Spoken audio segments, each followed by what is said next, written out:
Hey everyone, and welcome to CS121, lecture number 15. In this lecture, we're going to be talking about recursion. So there's a fun little Easter egg you can find if you go to Google and you type in recursion. It'll ask, did you mean recursion? And if you click on that, it'll take you to the same page and ask you again, did you mean recursion? This is Google's quirky way of illustrating how recursion is like a repetition of itself. But let's get into what that means exactly. So if we break down the word recursion, its root word is recur, which means to reoccur, or to happen again, or to repeat. In the context of computer science, recursion is just a technique to solve problems. We might have a large, complex problem that we want to solve. Using recursion, we break down that larger problem into smaller subproblems. We can repeatedly or recursively simplify a larger computational problem into smaller problems, and then use the solutions to those smaller problems to help solve the larger problem. So let's start by seeing how we can define recursive structures or recursive objects in our code. So earlier in the semester, we talked about composition and how composition is when we define a class with member variables whose types are other objects. In other words, they're composed of other objects. And the relationship that composition establishes is a has-a relationship, like a car has a wheel, or a dog has a tail, or a video game has a player. Now, what if we take this a step further, and we create an object that is composed of an object of the same class? This is an object that is defined in terms of itself. We call this a recursive object. So let's see some real-life examples to help kind of illustrate this.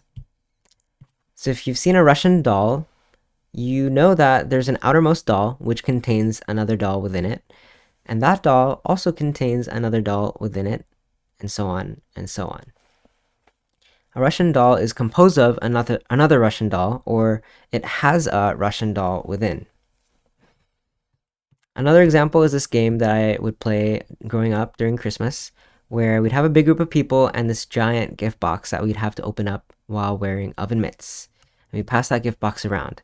But the catch is that the actual gift, usually money or like a gift card, would be in the innermost box. But you'd have to open the outermost box to get to another box inside. And then you have to open that box to get to yet another box inside, and so on until you get to the innermost box.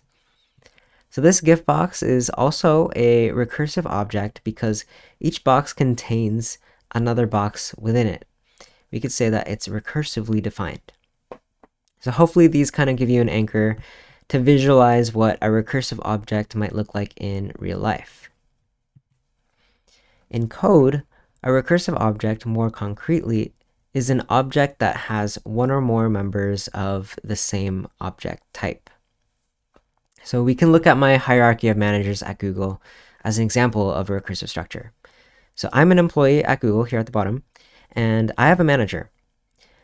My manager is an employee at Google as well, and she also has a manager. And that manager also has a manager, and so on, until, of course, we get to the CEO, Sundar.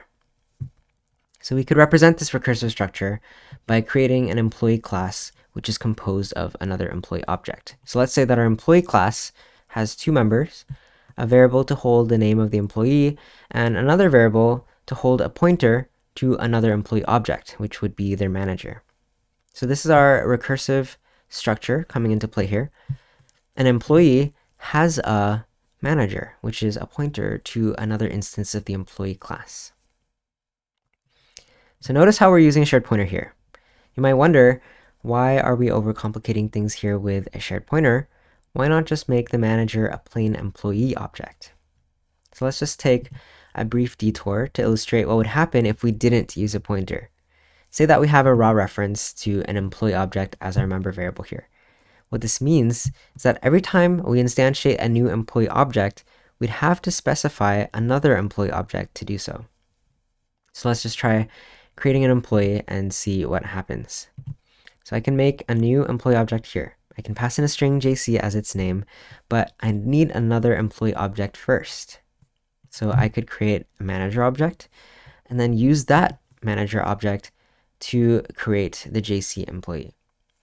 But now to instantiate the manager, I need to create another employee first. So we could create a CEO object and then use that to create my manager. But now we've kind of hit a brick wall here because a CEO doesn't have a manager. The employee class though, as is, it requires a reference to a real employee object to be created. And the problem is that in C++, we can't have a null reference. So the solution to this is to use a pointer. So why we need a pointer to create this recursive structure is because a pointer to another employee can be what's called null pointer. Null pointer means that it doesn't point to any real object. In this case, we'd use null pointer if an employee has no manager. In general, the null pointer keyword is used in C++ to indicate that a pointer does not point to an object. So going back to our employee class, now you know why we use a shared pointer to represent an employee's manager. One useful thing to know is that when we construct an employee but we don't set the manager pointer, by default it will be a null pointer. So our constructor here only accepts a name, so the manager pointer will just be a null pointer to start. So we have this new function that I've added here called setManager to set the manager of an employee. It'll accept a pointer to another employee object representing the manager. So we could create a worker, and we could also create a boss, and then we could set that worker's manager to point to that boss. And then we can continue on like this. We could create a CEO, and then we could set the boss's manager to that CEO. And because we don't set the manager of the CEO, it'll just be a null pointer here because we didn't set it to anything. So what we've created is this recursive structure. It's a chain of employees with the CEO at the very top, who manages the boss, who manages the worker. And if we visualize this, what we've created is like a data structure called a linked list, because every employee object points to or links to another employee object.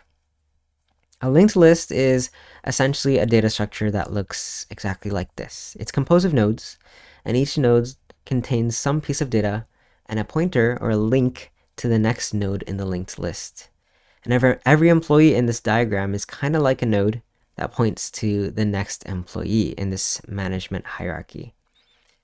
So you're going to learn more about the raw linked list data structure in CS131, but the recursive structures that you're going to be working with and designing in this class will often be pretty similarly structured to the linked list data structure like what you see here.